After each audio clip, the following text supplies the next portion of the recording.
Hello guys, कैसे हैं आप सभी लोग। हाजिर हुए एक न्यू वीडियो के साथ। और जिस किसी ने मेरे चैनल को अभी तक सब्सक्राइब नहीं किया वो मेरे चैनल को सब्सक्राइब कर ले, पास में जो बेल आइकन है उसे भी प्रेस कर ले। चलिए शुक्रिया, वीडियो को स्टार्ट करते हैं। लास्ट एपिसोड में हमने देखा था कि किंजू और युनची उस वॉरशिप की तरफ चले जाते हैं जो कि सबसे ज्यादा तेज चलती है। यहाँ पर मोन गॉड एम्पर काफी ज्यादा गुस्सा होने लग जाते हैं और अपने डिसाइबल से कहने लग जाते हैं कि जल्दी से उन्हें पकड़ के लेकर आओ, मेरे पास पकड़ के लेकर आओ। हमें दिखाया था कि कुछ डिसाइबल उस वॉरशिप की तरफ जाने लग जाते हैं, जबकि मोन गॉड एम्पर अभी भी काफी ज्यादा गुस्सा होने लग जाते हैं और वो कह रहे होते हैं कि दुनिया में तुम कहीं भी छुप जाओ, मैं तुम्हें जरूर ढूंढ लूंगा। वॉरशिप के अंदर का सीन दिखाया जाता है जहाँ पर हमारी किंजू से हमारा युनची पता करने लग जाता है कि किंजू आखिरकार तुम यहाँ पर चली क्यों है। यहाँ पर किंजू को उल्टी आने लग जाती है, मतलब खून की उल्टी ऐसी कुछ आने लग जाती है, जहाँ पर हमारा युनची उसके लिए काफी ज्यादा परेशान होने लग जाता है और किंजू का नाम लेने लग जाता है। यहाँ पर हमारी किंजू कहने लग जाती है, क्या तुम ये सुनना चाहते हो कि मुझे इस जगह पर टेलीपोर्ट करने के बाद मेरे साथ क्या हुआ। यहाँ पर हमारी किंजू युनची से बताने लग जाती है कि जब मैं फर्स्ट टाइम इस गॉड राम में आई थी तो सबसे पहले मुझे मोन गॉड एम्पर मिले, उसके बाद मोन गॉड एम्पर अपनी टेरिटरी में मोन गॉड टेरिटरी में मुझे ले आए। वो मेरी बहुत ही ज्यादा परवाह करते थे और मेरी बहुत ही ज्यादा देखभाल यहाँ पर करते थे। दिखाया भी जाता है कि मोन गॉड एम्पर किंजू को अपने साथ ले आते हैं, जहाँ पर किंजू काफी ज्यादा बीमार होती है। यहाँ पर किंजू सोचने लग जाती है, मतलब बताने लग जाती है, उस समय मुझे ऐसा लगा था कि मोन गॉड एम्पर के लिए मेरे पास कुछ ना कुछ ऐसी चीजें हैं जिसकी वजह से वो मुझे यहाँ पर लेके आए, पर मैं जब तक अपनी माँ से नहीं मिली मुझे सब कुछ समझ में नहीं आया। यहाँ पर हमारा युनची काफी ज्यादा हैरान होने लग जाता है और वो कहने लग जाता है, क्या तुम्हारी माँ, तुम उस माँ को जो ढूंढ नहीं थी, क्या वो उसी माँ के बारे में तुम बात कर रही हो। जो कहती है कि हाँ ये बिल्कुल सही है, मेरी मॉम इस मोन गॉड दायरे में पूरे टाइम तक रही थी। पर हमारा युनची कहता, तो फिर तुमने अपनी माँ की वजह से उससे शादी करने का यहाँ पर फैसला लिया। जो कहती है, तुम मुझे यहाँ पर कम आंक रहे हो, वो मेरे अडोप्ट फादर हैं। युनची कहता, क्या तुम्हारा सुतेला फादर, वो तुम्हारा सुतेला फादर है। हमारी किंजू बताने लग जाती है कि ये शादी होती है बिल्कुल एक सबसे बड़ा झूठ है, ये सब कुछ तो बस सिर्फ कवर करने के लिए है। मैं ये वो नहीं हूँ जिसके साथ मेरे यहाँ पर समारोह पूरा होने वाला था, ये मेरी मॉम थी जिसके साथ मेरे फादर की यहाँ पर समारोह पूरा हुआ था। हमारा युनची कहने लग जाता कि मोन गॉड एम्पर और तुम्हारी मॉम आखिरकार किंजू तुम किस बारे में यहाँ पर बात कर रही हो। वहाँ पर हमारी किंजू युनची से कहने लग जाती है कि युनची, क्या तुम मेरी मॉम की और मोन गॉड एम्पर की एक कहानी सुनना चाहते हो जो कि बहुत ही ज्यादा निराश करने वाली है और बहुत ही ज्यादा दुख भरी कहानी है। हमारी किंजू बताने लग जाती है कि दुनिया की नजर में मेरे फादर बहुत ही ज्यादा रोमांटिक इंसान थे, उनकी हजारों लाखों रखेले थी, लेकिन 100 साल के बाद मेरी मॉम उनसे यहाँ पर मिली, उसके बाद ये सब कुछ यहाँ पर बदल गया और वो एकदम नॉर्मल इंसान बन गए, यहाँ पर किसी और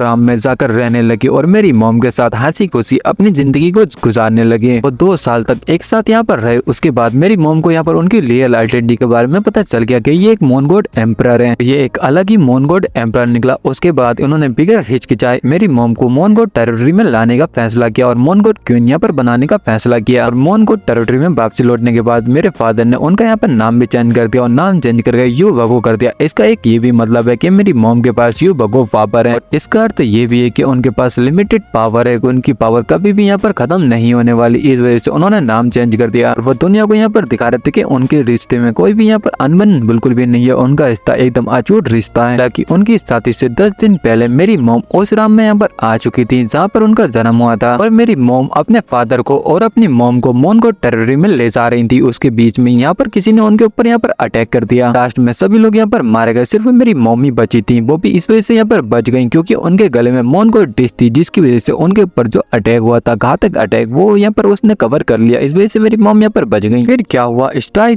फैंटेसी स्टोन की वजह से मेरी मॉम को कुछ ऐसी दुनिया में यहाँ पर डाल दिया गया जिससे वो बिल्कुल अनजान थी, उनको उन दुनिया के बारे में बिल्कुल भी नहीं पता था और उन्हें वहाँ पर टेलीपोर्ट कर दिया गया। यहाँ पर हमारा युनची कहता, क्या ऐसा हो सकता कि जिस दुनिया में तुम्हारी मॉम को भेजा गया था, यहाँ पर हमारी किंजू कहती है कि हाँ वो टियानजन कॉन्टिनेंट था। और हमारा युनची भी हैरान होकर कहने लग जाता कि इससे पता चलता कि वास्तव में ये सब कुछ सच है। पर हमारी किंजू कहती है कि मेरी मॉम को वहाँ पर ट्रांसफर करने के बाद मेरी मॉम की सारी याददाश्त भी चली गई, उनकी सारी पावर भी चली गई, उन्हें कुछ भी याद नहीं था और उनकी शरीर पे इतनी ज्यादा इंजरीज थी। किस्मत से एक व्यापारी ने उन्हें यहाँ पर बचा लिया और बाद में वो उनकी यहाँ पर पत्नी बन गई और उनके साथ यहाँ पर रहने लगी। पर हमारा युनची काफी ज्यादा हैरान हो जाता है और वो कहता है क्या ऐसा हो सकता है कि वो अंकल जिया थे। हमारा युनची सोचने लग जाता है कि अंकल जिया यहाँ पर पूरी जिंदगी यहाँ पर व्यवसाय में लगे गए और वो जाय में बिल्कुल भी अच्छे नहीं है। जिया किंजू की और जिया किंजू के भाई की यहाँ पर पावर इतनी ज्यादा अमेजिंग है, यहाँ पर कोई सोच भी नहीं सकता। इसका मतलब यही है कि ये दोनों भाई बहन भगोक शरीर से यहाँ पर पैदा हुए थे, इस वजह से इनके पास इतनी ज्यादा मिस्टीरियस पावर है, मिस्टीरियस बॉडी है। यहाँ पर हमारी किंजू बताने लग जाती है कि मेरी मॉम ने मुझे यहाँ पर बताया था कि मेरे फादर के साथ उन्होंने 7 साल अपनी लाइफ को बहुत ही ज्यादा अच्छे से यहाँ पर बिताया था। उसके बाद लेकिन सभी यादें वापसी आ जाती हैं तो सब कुछ उल्टा सीधा यहाँ पर होने लग जाता है और वही मेरी मॉम के साथ हुआ। मेरी मॉम को ये भी डर था अगर वो यहाँ पर रहेंगी तो यहाँ पर उनके ऊपर, उनके परिवार के ऊपर पूरी तरीके से खतरा मंडराता रहेगा, जिसकी वजह से वो काफी ज्यादा परेशान रहने लगी और वो हमें छोड़ के यहाँ से चली गई। मैं मरने से पहले अपने अडॉप्टेड फादर को यहाँ पर दोबारा देखना चाहती थी, इसलिए उन्होंने हमें यहाँ पर छोड़ दिया। युनची कहता कि टाइम अब खत्म होने वाला है, अब हमारे पास ज्यादा टाइम यहाँ पर नहीं बचा। यहाँ पर हमारी किंजो दोबारा से बताने लग जाती है कि उस टाइम पर मेरी मॉम को यहाँ पर काफी बड़ा झटका लगा था, उनके पास ज्यादा यहाँ पर पावर बिल्कुल भी नहीं बची थी। उन्होंने मुझे और मेरे भाई को यहाँ पर जन्म दिया, उसके बाद उनकी पावर बहुत ज्यादा कम हो गई और वो बहुत ही ज्यादा कमजोर भी दिखने लगी। और ये सब कुछ एक ऐसी बिंदु तक पहुंच चुका था जहाँ पर सारी उम्मीद यहाँ पर खत्म हो चुकी थी। यहाँ पर हमारे किंजो की मॉम को दिखाया जाता है जो उसकी आईने में बैठी हुई होती है और वो खांस रही होती है क्योंकि वो काफी ज्यादा इंजरीज होती है। यहाँ पर मोन गॉड एम्परर आ जाते हैं और वो यहाँ पर कहने लग जाते हैं कि किंजो, मतलब मोन गॉड एम्परर को किंजो के बारे में पहले से ही पता होता है। वो किंजो की मॉम से यहाँ पर पता करने लग जाते हैं कि तुम कैसी हो। किंजो की मॉम कहने लग जाती है कि किंजो ने ये सब कुछ इसलिए किया क्योंकि जो गलती उसकी मॉम ने यहाँ पर की है वो गलती वो यहाँ पर ना करे। और मोन गॉड एम्परर काफी ज्यादा गुस्सा होने लग जाते हैं और वो यहाँ पर कहने लग जाते हैं फिर भी वो हमें यहाँ पर अच्छे से बिल्कुल एक्सप्लेनेशन दे सकती थी, उसे ये सब कुछ करने की कोई भी जरूरत नहीं थी। आखिरकार ये सब कुछ हमारे मोन गॉड दायरे से ही क्यों बलिदान दिया जाता है। यहाँ पर किंजो की मॉम कहती है उस टाइम पब्लिक के सामने क्या तुम उसकी अपीयरेंस की एक्सप्लेनेशन यहाँ पर सुनोगे, क्या तुम ऐसा कर सकते थे कि उसकी एक्सप्लेनेशन तुम यहाँ पर सुन सकते थे। पर मोन गॉड एम्परर कुछ भी नहीं बोलते, जबकि किंजो की मॉम यहाँ पर कहने लग जाती है कि क्या हमें जब तक यहाँ पर इंतजार करना पड़ेगा जब तक युनची नाम का लड़का तुमसे यहाँ पर मरने के लिए पूरी तरीके से यहाँ पर तैयार नहीं हो सकता और तुम्हारे पावर लेवल सेम नहीं कर सकता, और जब तुम्हारे पावर लेवल सेम कर लेगा तो वो तुमसे यहाँ पर फाइट करके मर जाएगा। उसके बाद क्या तुम किंजो के साथ दोबारा वो सब कुछ करने के लिए यहाँ पर तैयार हो, उसकी एक्सप्लेनेशन यहाँ पर सुनने के लिए तैयार हो। और क्या किंजो इस मोन गॉड टेरिटरी का चेहरा बचाने के लिए तुमसे अपना यहाँ पर नाता तोड़ रही है। यहाँ पर मोन गॉड एम्परर कहते हैं कि आखिरकार ये सही भी है और ये गलत भी है, मुझे कुछ भी समझ में नहीं आ रहा कि ये सब कुछ क्या चल रहा है। और वो काफी ज्यादा परेशान होने लग जाती हैं। और उस फेस को बचाने के लिए यहाँ पर मैंने किंजो को सब कुछ यहाँ पर सहने के लिए दिया। स्टार्ट से एंड तक ये मोन गॉड एम्परर सिर्फ एक ह्यूमन ही है और कुछ भी ऐसा नहीं है मेरे अंदर खास। पर किंजो की मॉम कहने लग जाती है कि अपने आप को तुम इतना दोषी यहाँ पर मत दो, ये सब कुछ मेरे लिए और किंजो के लिए तुमने यहाँ पर किया। अगर ये सब कुछ तुम्हारे लिए और किंजो के लिए यहाँ पर हुआ तो मैं भी इतनी ज्यादा दोषी हूँ जितना तुम हो। तो मैं यहाँ पर इतना ज्यादा अपमान होने की कोई भी जरूरत नहीं पड़ती। अगर मैं यहाँ पर वर्जन टी यहाँ पर पूरी तरीके से होती, मैं अगर यहाँ पर गंदी नहीं होती तो समझ रहे हो ना, इसके 2 बच्चे हो गए, इस वजह से ये सब कुछ बोल रही है। और किंजो अभी वर्जन है, मतलब अभी उसके साथ वो सब कुछ नहीं हुआ जिसकी वजह से उसकी पावर सारी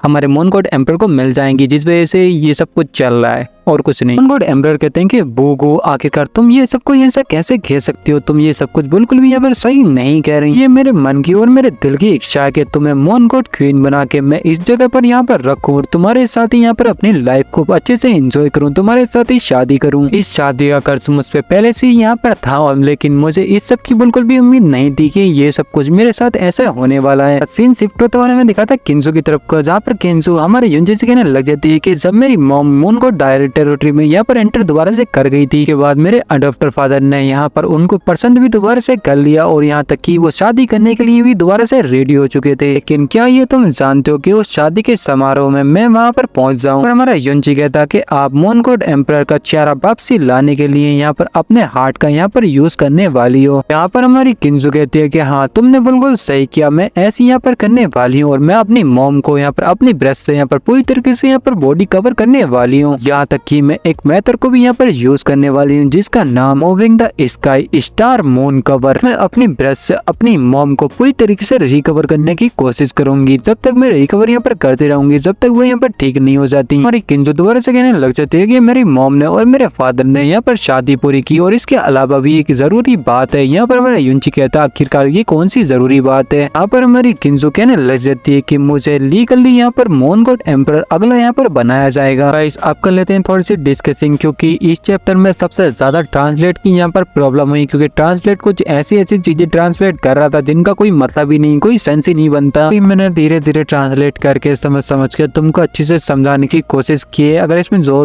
थोड़ी बहुत भी गलतियां हो तो उसके लिए सॉरी। नेक्स्ट वीडियो में और भी ज्यादा बेहतर करने के लिए कोशिश करूंगा। और सबसे बड़ी बात, मैं स्टोरी को रिकवर करने वाला हूँ यहाँ पर। और ये कुछ ऐसी है कि हमारी किंजो और युनची अपनी शादी को छोड़ के यहाँ से भाग जाते हैं और भाग कर जब वो जाते हैं इस टेरिटरी टेरिटरी को छोड़ के, तो उनके ऊपर एक अटैक सा होता है जिसकी वजह से किंजू यहाँ पर काफी ज्यादा जख्मी हो जाती है। हमारी किंजू मोनगोड एम्पर के बारे में सब कुछ हमारे युनची को बताने लग जाती है कि मोनगोड एम्पर ही वो इसके फर्स्ट फादर थे जिसके साथ इनकी मॉम की यहाँ पर शादी होने वाली थी, पर शादी नहीं हुई थी। लेकिन किंजू की मॉम भी इसी टेरिटरी में यहाँ पर आ चुकी है, मतलब तुमने एपिसोड में देख लिया है कि इसी टेरिटरी में यहाँ पर आ चुकी है, जिसकी वजह से किंजू भी यहाँ पर शादी करने के लिए तैयार है मोनगोड एम्पर के साथ। और ये शादी जो है ये एक सिर्फ दिखावा है, क्योंकि लास्ट टाइम पे किंजू की मॉम की शादी होने वाली थी मोनगोड एम्पर के साथ। जब किंजू की मॉम यहाँ से चली गई थी, उनकी बहुत बड़ी बेइज्जती हुई थी, इसी वजह से उनका यहाँ पर इज्जत को वापसी लाने के लिए यहाँ पर किंजू हमारी शादी करने वाली है मोनगोड एम्पर से। कुछ इस वजह से भी क्योंकि इसकी मॉम की इंजरीज काफी ज्यादा है, इस वजह से वो इन्हें यहाँ पर हील करने वाली है और अपने आइस हार्ट का यहाँ पर यूज करने वाली है। और बाकी तो तुमने मेरी एक्सप्लेनेशन यहाँ पर देख रखी है, जिसकी वजह से तुम्हें स्टोरी वहाँ पर समझ में आ गई होगी, थोड़ी वहाँ पर थोड़ी यहाँ पर। मैं तुम्हें स्टोरी समझाना चाहता हूँ, मैं एक्सप्लेन नहीं करना चाहता। ये मेन मोटिव यही है कि अगर तुम्हें स्टोरी समझ में आएगा जब तो तुम्हें मजा आएगा। अगर कहानी में स्टोरी समझ में नहीं आ रही, इधर से उधर चल रही है, तो